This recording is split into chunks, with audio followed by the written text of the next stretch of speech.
Good evening and welcome to another edition of Inside Government for the 2023 semester here at Cayuga Community College. It's broadcast on Spectrum, Verizon, Fios, as well as ARMA, the Auburn Regional Media Access, as well as the college's radio station, 89.1. I'm your host, Guy Cosentino. We are delighted to have in the studio today President Brian Durant, who has been president of this college since August 2015, to talk about a number of projects the college has been working on, including a new law enforcement academy, the workforce development project that's going to go on just behind where this studio is, a new strategic plan that he has had his board approve in the last couple of weeks, as well as the Advanced Manufacturing Institute that was opened up last year, I think the last time you were here. So, welcome. Good to be with you, Guy. Thanks for having me. Well, how are you and your family? Everybody bearing into it? Everyone's good. You know, it's certainly a busy time of year, but it's nice to be able to see the kids all in school and active in their sports and various activities. And, it's nice today to be able to have one of my sons with me today to be able to see how TV works. Hunter is up in the studio just hanging out there. So, hopefully he's having a good time there. Students have taken great care of him. Yes. Or they're going to teach them a lot of stuff that you're going to have to revert. Either way. So let's talk about just some general items on enrollment. We know that across the board in New York State, with one or two exceptions, and then nationally, community colleges have had a rough couple of years. Yeah, certainly. When it comes to enrollment, I think we've talked about this a number of times on this show. Community college enrollment across the state and nationally, really since 2012 has been in decline. I think across SUNY, approximately 25% loss of enrollment over the last 5 or 6 years. Much of it, I think, gets attributed to demographic shifts and some of the decline across the state and certainly in this region. And we're seeing it here regionally within our service areas as well. When you look at high school class sizes of today compared to 10 years ago or 20 years ago. Go ahead. You can give your example. When I was in... Well, Guy, I always reference that when Guy 1850. graduated from... I was going to take the time, the average graduate class may have been 600 plus, and I think today or recently it's, maybe slightly under 300. So, from the college's perspective, we're always proud of being able to kind of capture a solid percentage of each of the respective districts. It's consistent. For example, when we look here in Auburn, we have historically captured, which means... the percentage of students who graduate from Auburn that come to Cayuga, we have historically captured approximately 30% of the graduate class. Well, simple math, right? 30% of 270 would be, a smaller number of students, fewer students than it would be of 600. So when I graduated, again, many, many years ago, you might have gotten 180 students from Auburn Correct. High School. Now you're getting 90. It's Right. the same percentage. Yeah. It's just the numbers are different. Right. So you wouldn't attribute, because you went back to 2012, this is before you came here, you wouldn't attribute this massive drop to COVID. I wouldn't. I think that the trend and the projection of decline in enrollment was we were already experiencing it, and it continued to be true through the pandemic. Now, I think as COVID emerged, but no, it didn't hurt, and certainly it's had its challenges with being, more students being remote or from a distance. And certainly we always are mindful of that when, if you go back to 2019 and 2020 when, prospective students were thinking about going to college or our current students who were looking to complete their college degrees, I'm sure most have ended up with an experience that they didn't think, which really speaks to the resiliency of our students, right? When you're thinking about, I want to go and I want to be on campus, I want to be engaged in club activities, I want to be involved in a robust TV studio or a club or activity or athletics, and things came to such a halt that really over time, students have had to reinvent themselves with what they thought their college experience would be like and really be resilient, like I said, to be able to persist and reach their goals. So I cannot tell you how proud I am through the pandemic for the resiliency of our student body, the commitment of our talented faculty and staff to support our students, and each and every person within our college community has made this college strong and really has been so supportive of our students and of our greater community, which is so important to us. So part of that shift, demographics are destiny, but part of the demographic change that you've pointed out in your strategic plan is the number of full-time students versus part-time students. And that's changed since 2015. It has changed dramatically. I think when we looked, when we looked at the college historically, if we go back to 2014 or 2015, the college had a majority of its students to be full time. And over the last several years, we have seen the enrollment patterns shift that I think most recently, as we look at it, we're nearing 70% of our student body is a part-time student.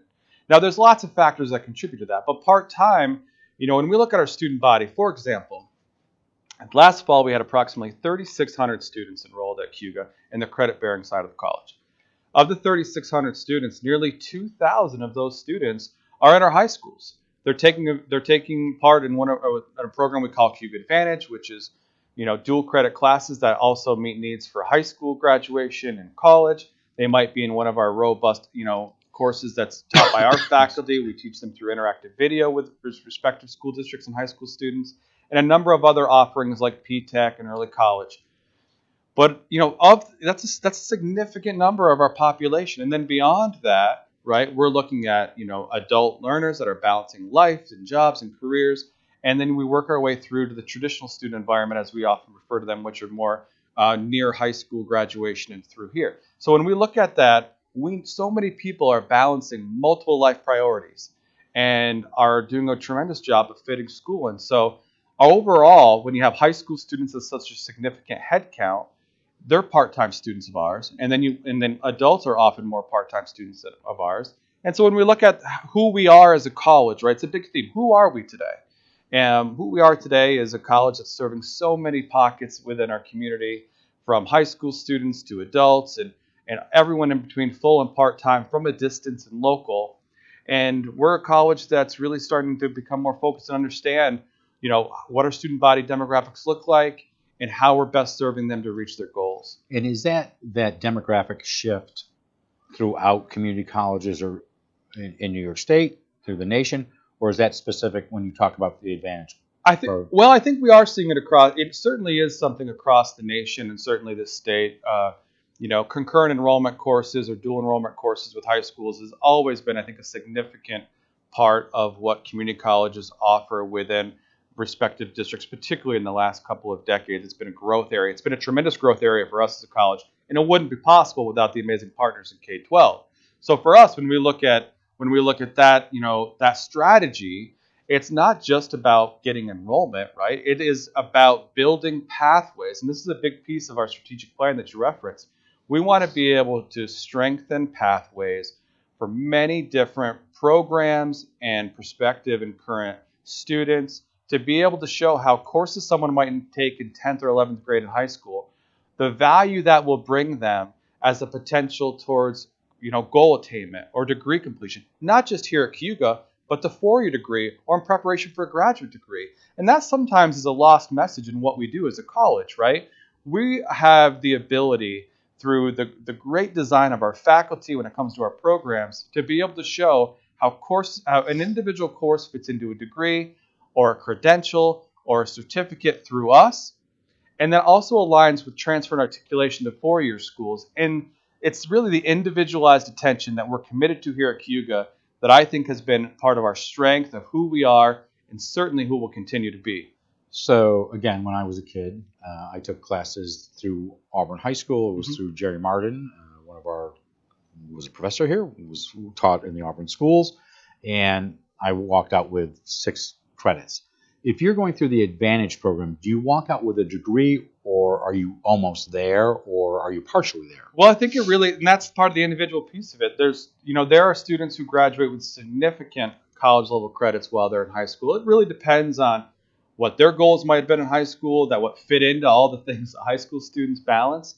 And a number of our districts have really been focused and working with us on saying, okay, how do we encourage students to be able to possibly earn up to 30 college credits or 20 college credits? And then what can that mean for transfer, or certainly help a student get into other colleges, universities along the way? So here's what we're committed to at Cayuga. What we're committed to at Cayuga is to be able to show how the course offerings in each of our respective districts, what they can mean for a degree here.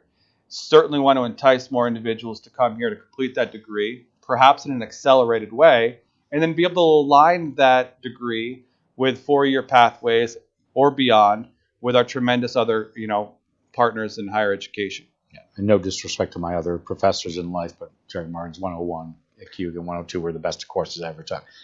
I do want to ask you a question or two about COVID because it's come up in the news specifically about Cayuga. So Right. first of all, what is the college's policy when it comes to, do you have to have a vaccination to come on to this campus? So Cayuga Community College, and I'm sure most people know this, but I'll state it again, is a proud member of the State University of New York, SUNY. And SUNY has a policy that requires all students at Cayuga or any other of the 63 other SUNY colleges. So your 10-member trustees cannot deviate from that policy. This is a SUNY policy. It is a SUNY policy. And so the SUNY policy is that all students who are on campus or engaged in an on-campus program or on-campus courses, they must be vaccinated or they must have been granted an exemption through a waiver process or an exemption process, which exists for religious or medical purposes. But you have worked with students who can't come on campus to work on their degrees and get their degrees. Absolutely. So there's that path when it comes to on-campus. But at Cayuga, we have a very proud tradition of robust online course offerings, hybrid course offerings, which, basically, and high flex course offerings, we call them, which is an ability to be, basically in a live lecture through, from your, through your computer, from your computer, perhaps at home, while you're also engaged in a live classroom on campus. That's what we kind of call a high flex. Well, you're able to still participate in that. We'll advise you. We have provide supports from a distance. We can do all those things to help support our students. So there is a pathway to completion and certainly a success to enroll here. But the SUNY policy is clear, and it continues to be in place today. And we should say that Cayuga was ahead of the curve when it came to online. Oh, yeah. This had nothing to do with COVID. No, historically, the faculty and leadership here going back, again, decades, did a tremendous job of building robust, high-quality courses and programs in an online environment that really strengthened our position as a college and set us up well to be prepared to be successful, during the unfortunate remote times of COVID, but also be able to make us more attractive to other students, perhaps from a distance, to enroll here and take courses here. So under the Cayuga County legislatures, and we'll have David Gould here in the future, they have put forward a resolution to SUNY to change the policy, but it is up to SUNY. It is up to SUNY, and as I've told the legislature, we're very appreciative of certainly our sponsoring county, and the legislature is very supportive of the college. And I understand and hear the concern and at times frustration that some of them may have with the policy. And as I've told them before, and I think this is a good forum to say it here, as college president, it is my job to ensure the compliance of the organization when it comes to state policy and any rules and regulation. Right? That is my accreditation. Job. Whether accreditation, when it comes to other compliances, whether it be Title IX, whether it be in the financial area, whatever it might be.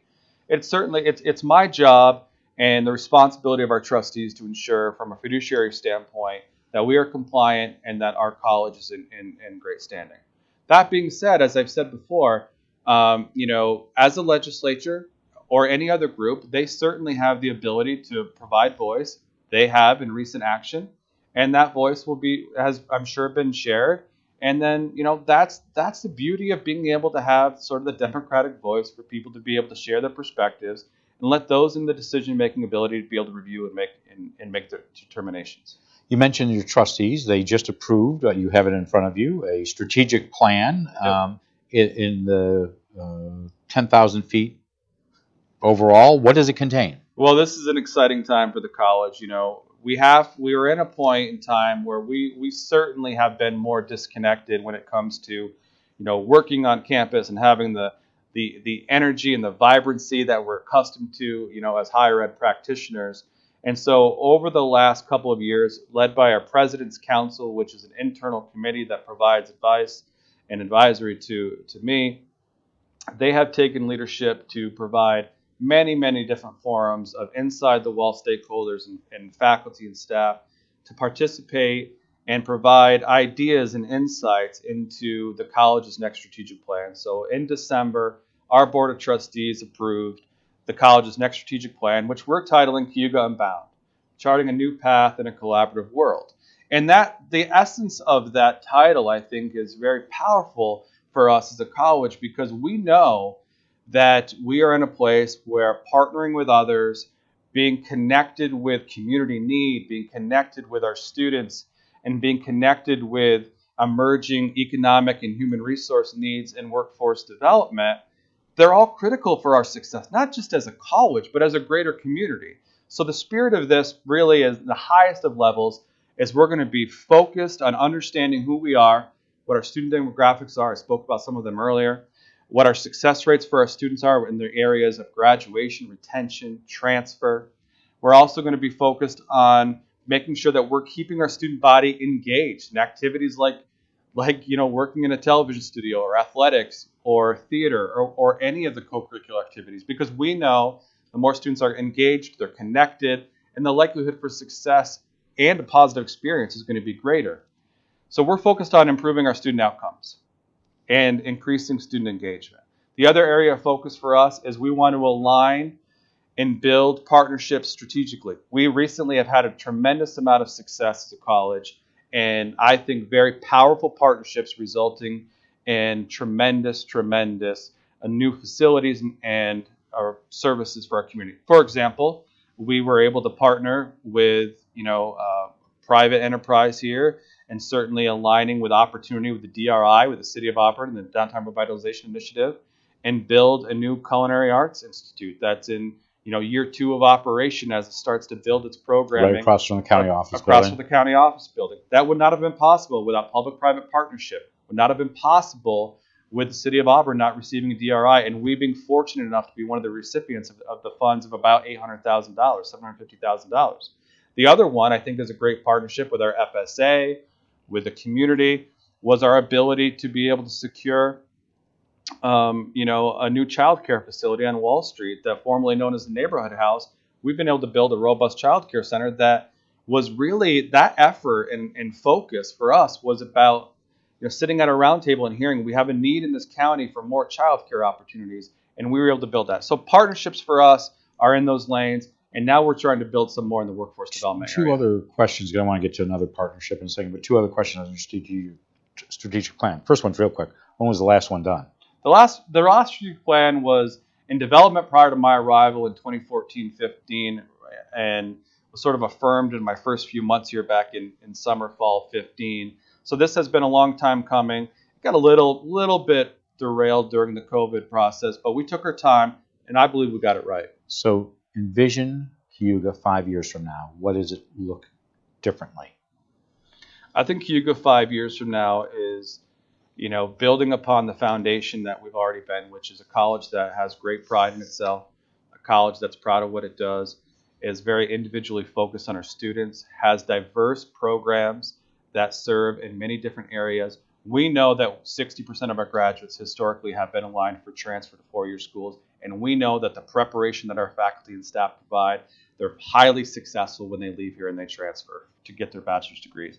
We're going to continue to build out the other aspect of our college and that aligns with both state and local need and really pressure, which is workforce development.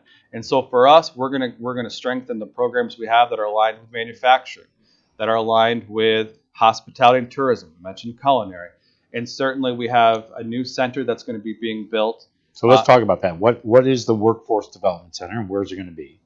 So we were fortunate enough a number of years ago, the college was fortunate enough to partner with Cornell Cooperative Extension here in Cayuga County. And For those who don't know, it's next to Lascas, because everybody knows where Lascas is. Okay. A facility that was, in essence, gifted to the college to be able to create a space that has an identity that's been led by our trustees and I to be focused on workforce development. And what I really mean by that building is that building itself is going to be focused on having classrooms and conference rooms and facilities that are going to encourage businesses to come in and provide trainings. We have built out a number of training and workforce development programs like our KSAC program or substance abuse program in recent years. We have programs that are supporting business and certainly in leisure learning and a number of other programs. We're going to be able to leverage that facility to have a central identity in a high-profile, high-traffic area here in Auburn to be able to make sure that we have the facility adequate. with a number of partners with us. And the partners with us, Guy, at this point in time we're planning are going to be certainly Cornell Cooperative Extension is going to have a presence in that building. Our workforce development office, which is, Emily Cameron is a vibrant person. Dr. Keiko Kimura is a vibrant leader in the area here for us. We're also going to be putting in, working with our partnership in, Cayuga County Center for Career and Training, Department of Labor, and other partners. We'll be fine-tuning it over the next several months, but this project is one that's been many years in the making. So they'll all leave this campus. We're all going to relocate, and we're all going to be in that facility, and then figure out, once we have the facility and the right partners in place, and there's other conversations happening, I believe that even more aspirational programming can be identified and completed. Where are you on construction or renovation? Well, this timing is great. Just this last month, our Board of Trustees approved to be able to award the bid for construction. We're hoping to mobilize construction in the coming weeks, and hopefully that building will be renovated and to be open in about a year from now. So your hope is spring of 24? Spring, summer 24. And so that's one project. I want to talk about workforce, but you have two other ones I want to also mention. You just opened up your Advanced Manufacturing Institute up in the Fulton campus. What is that for those who may not know what AMI is? So our Advanced Manufacturing Institute on our Fulton campus is another project that was many years in the works. Up in Oswego County, we have a consortium group of a number of leaders in various companies in that area. Huhtamachia, Fulton Companies, a number of Exactly. And they, for years, have been trying to identify pathways similar to the great companies here in Cayuga County, that trying to figure out ways to create a pipeline of technicians and other workers to be able to help meet the current and future needs of their workforce. So many of those companies and other philanthropic groups helped to fund our ability to be able to build an institute and a big lab classroom with high-tech equipment and manufacturing. And now that facility was nearly an $800,000 facility. Opened last spring. I think it was April or May, and opened that facility up. And now we're waiting some approval on some state programming for a technician for a degree. But we have a number of initiatives moving forward. So I was going to ask on that. Do you get a degree there now, or do you get training so that you can get into the workforce? Because these companies aren't looking for somebody to go through a whole 2-year program. Well, that's the beauty of the facility. The facility itself is going to have pathways when it comes to quick credentials that might be a few weeks. They have the ability to be able to have a company come in that says, we want to provide, a training in this space on this type of equipment. And we also have certificates and degrees that are going to be lined up. So really, the facility could be robust and have, the traditional, 1- and 2-year academic programs and certificates and degrees, but also is going to be able to be a premier facility to help support currently employed and those looking for employment. So you're doing something also up on the Fulton campus that sounds really cool. You're creating a law enforcement academy there? Yes. Yeah, this is another exciting one that hopefully the construction will be at some point late summer and fall of this year. So what is it? So the Law Enforcement Academy is our faculty here have been collaborating with a number of law enforcement agencies, certainly starting in Oswego County, in the Sheriff's Office in Oswego County, and certainly in the various city respective offices.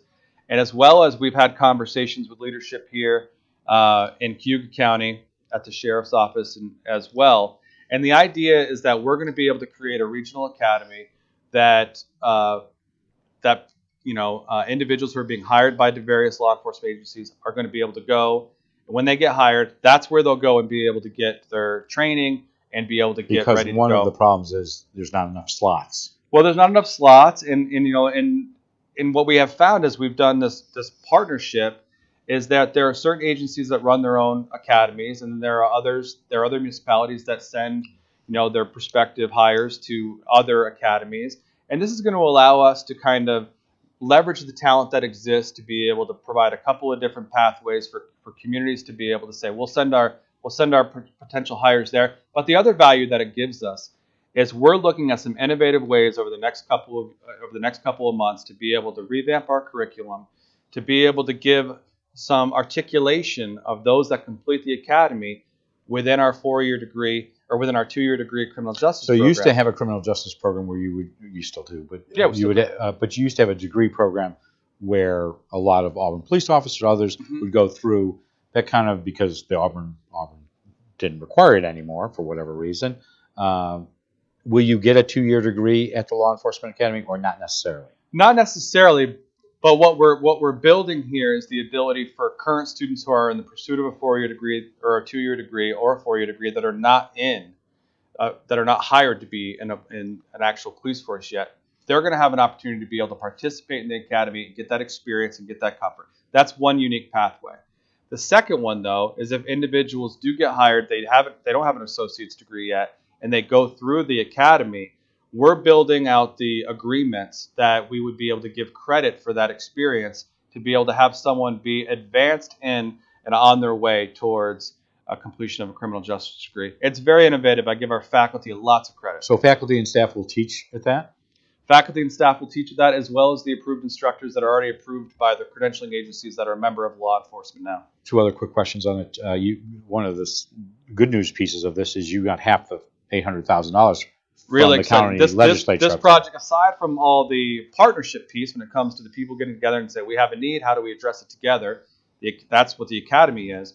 It would not happen, and certainly wouldn't happen at this accelerated speed without the generosity and the support of Oswego County, who is funding half of that project. So, we're going to be building over an $800,000 project, and half of that project is being funded by Oswego County, and the other half will be matched by the state. And do you have to be a Oswego County resident to go to the law enforcement? Will Cayuga County, if the sheriff's department in Cayuga County or the police department in Port Barn or Auburn want to send students up to a law enforcement academy, can they do that? So we'll have agreements with those municipalities that allows them to participate. We had amazing letters of support by the sheriff here in Cayuga County, as well as the legislature and the chair of the legislature of this project happening and the value it would bring to them. So we're really excited to be able to build something that's collaborative, that's aligned with industry, and just another example of the power of partnerships, aligning with community need, everyone putting in a few resources, and then being able to have something that's going to be very impressive and needed. All right, we have 3 minutes left. I'm not going to let you out of here without this, because I'm assuming you get a question every now and then about Micron. Yes. And what role Cayuga can play. And we've talked about this on numerous occasions where you and I have, oddly enough, have offices next to each other. But this is a constant question. Mr. Miller was here just a few minutes ago. What role can Cayuga play? So Cayuga Community College is certainly excited for the region to be able to have such an amazing opportunity like Micron to come in here and create many jobs, hopefully bring people to live here, and hopefully be part of the incentive to keep people to stay living here and growing. And I know OCC has gotten a lot of attention because they are part of the deal. Yeah. So they're getting funding. Yeah, so Onondaga Community College was identified in the announcement that they are, the premier community college sort of partner, or the first partner with that. We've had a number of conversations with leadership at OCC. We know that it takes the village to help this be successful. We stand ready. We have a campus in Fulton. We've talked about it with other initiatives. Our campus here. Campus in Fulton is very close. Very close geographically. But let me tell you something that's very exciting here. The leadership of Chair Gould right here in Cayuga County, they mobilized a committee that has education, K-12, higher ed, community leaders, economic development leaders, and part of a task force that's identifying the ways that we're ready and positioned to support Micron. Something similar is happening in Oswego County. Cayuga Community College is a part of both, and our perspective is that we're here, we're having meetings, our own meetings with Center State and with Micron itself. We're a part of a number of conversations, and as it gets identified for the right programs that we should offer to support that, or to leverage the ones that we exist, we stand ready to do so, and we will do everything we can do to help this be successful. Not to put a dampen on it, but you come with some experience. So in Eastern New York, in Malta, there is Global Foundries there. So you kind of take some lessons from there. There were big announcements, similar to Micron, not as large. Right. What were some of the lessons you learned? Well, I think one of the lessons that I learned from part of my Global Founders experience, again, 2 different companies, 2 different regions, and 2 different visions, I'm sure. But one of the things that I learned from that is, we need to continually be in tune, right? Because, one of the things that I took from there over time, and I was in a different role there on the academic side, but one of the things that we learned there is that, liberal arts students, for example, for that group was a group of students that they were looking at to be, a good baseline skill sets to then get the training to be part of that. Well, so everyone wants to jump to, well, what should we have in the technician program? Should we have in this? And so from my experience, it is we want to continue to be mindful of what does Micron tell us that they're looking for, and we help support them. But the other thing that I learned from that lesson, which I think is a very positive one, and I think the community leaders here are talking about it, is what are the related enterprises that need to be supported? So you've used the example of the gold rush in 1848 and the offshoot, the shovels, the sifters, the Levi jeans. And I don't mean that sarcastically, but you have said, and I just want you to expand on this a little bit, that's where we should be looking at a lot of benefit to Cayuga County. I believe a great opportunity for our community, for the college and the greater community is, how are we positioned to be a place where people want to come and live, where people want to come and work? What other companies and industries are there that exist that are going to be able to be part of the construction, the building, the supports? And how do we attract the other related enterprises that are going to be needed to help support potentially thousands and thousands of more people living in the region? And there's power to that. There's power to that in this region to be able to see, I think, not only what Micron can bring, but what Micron will then bring in other areas. We've seen it, I think, in recent times with the Amazon build-outs. You've seen it with growth in higher education in the major universities, or in healthcare. Each of these industries, as they get embedded within our communities, they grow. They attract people from out of the area to work or to use the services. Then we need to stand there and be responsive. The more people we have, the more we can educate and train. So Cayuga is at the table, and it's planning. Absolutely, and it's I think the community is really galvanizing around the opportunity, and feels the aspiration. And I have great confidence we'll work together to do our part to help it be successful and see how we benefit. We usually don't go over a long period of time, but you are the college president. So I do want to thank Cayuga Community College President Brian Durant for coming in to give us your views, but also share with us some exciting news, Law Enforcement Academy, what you're doing at workforce development and things of that nature, and your strategic plan. Hope you come back in next semester. Absolutely. Thank you. Our guest has been the president of the college. We'll be back on Tuesday with Cayuga County Sheriff Brian Skank and his undersheriff, Stuart Penstra, who will be giving us a law enforcement update, as well as Father Vasil Kopanek of St. Peter and John Church, who'll talk a little bit about what's going on with refugees that have come to Cayuga County, but also what Cayuga County has been doing to help those in Ukraine where the war has just passed the 1-year mark. In the coming weeks, we will have Cayuga County Legislative Chairman David Gould, who's been just mentioned, as well as Cayuga County District Attorney Brittany Antonacci, Locke Phillips, the film director, as well as Connor O'Donnell, the principal at Tyburn Academy. And we'll have City Manager Jeff Dygart as one of our final guests, with Jeff Parazola and Lisa Green giving us a budget update for Cayuga. We'd like to let you know that you can send us your ideas for questions at cozguytho@aol.com. I'm hoping everybody in the control room is okay with Hunter and Sam. We will be finishing up right now, but we'll be back on Thursday. On Tuesday. Please join us. But in the meantime, have a great weekend. Have a good and safe period of time, and we'll see you back here in the studio on Tuesday night. I'm Guy.